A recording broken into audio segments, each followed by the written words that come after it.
Kate et William semblent étendus en regardant les tirs au but de l'Angleterre contre l'Italie lors de la finale de l'Euro 2020. L'Italie a mis fin à la course à la gloire des Sri Lions avec une victoire 3-2 au tir au but à Londres.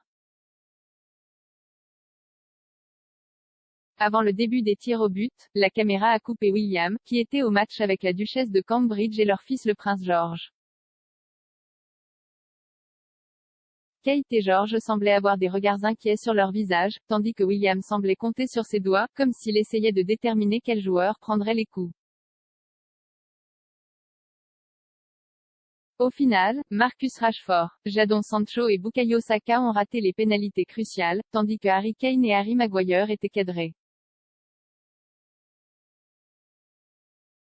Cependant, ils n'ont pas gagné car l'Italie a marqué 3 pénalités à 2, les joueurs devraient être aussi fiers d'eux-mêmes pour leurs efforts, a déclaré le duc de Cambridge après le match. William a exhorté les joueurs à garder la tête haute. Dans un tweet du compte Kensington Royal, signé W, William a félicité l'équipe de football italienne pour sa victoire. Il a écrit, déchirant.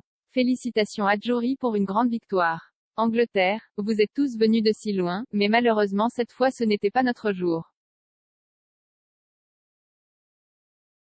Vous pouvez tous garder la tête haute et être si fiers de vous, je sachez qu'il y a plus à venir. Le Premier ministre Boris Johnson a déclaré qu'il méritait un grand crédit.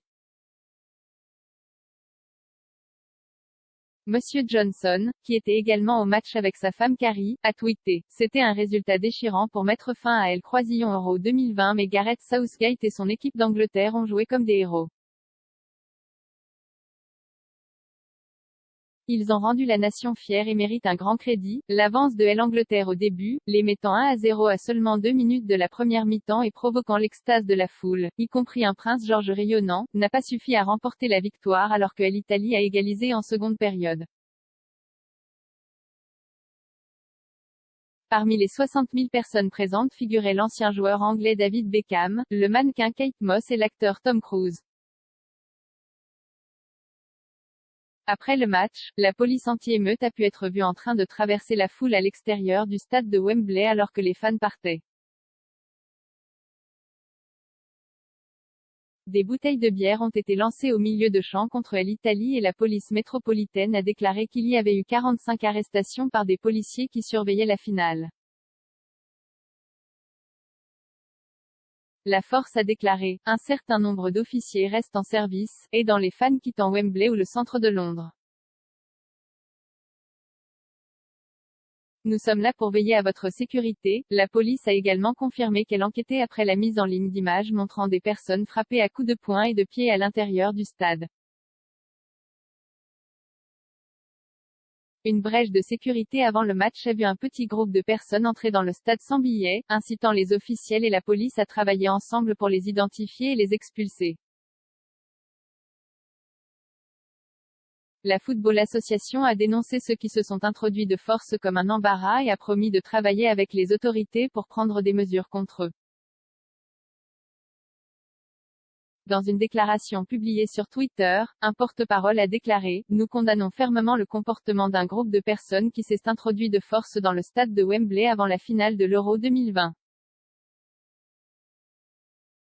C'est tout à fait inacceptable, ces personnes sont une honte pour l'équipe d'Angleterre et pour tous les vrais fans qui voulaient profiter de l'un des matchs les plus importants de notre histoire. Ailleurs, les fans éviscérés ont déclaré qu'ils restaient fiers de l'équipe après la défaite sur penalty. Dans la zone des fans de Paddy Park à Newcastle, Jake Shepherd, un coordinateur de projet de 19 ans, a déclaré qu'il était éviscéré mais que la course du tournoi nous prépare pour la Coupe du Monde, qui a dit que nous ne pouvons pas la gagner. L'étudiant Jack Brown, 18 ans, a déclaré: je suis triste que nous ayons perdu mais ils ont si bien réussi. Je suis fier de cette équipe.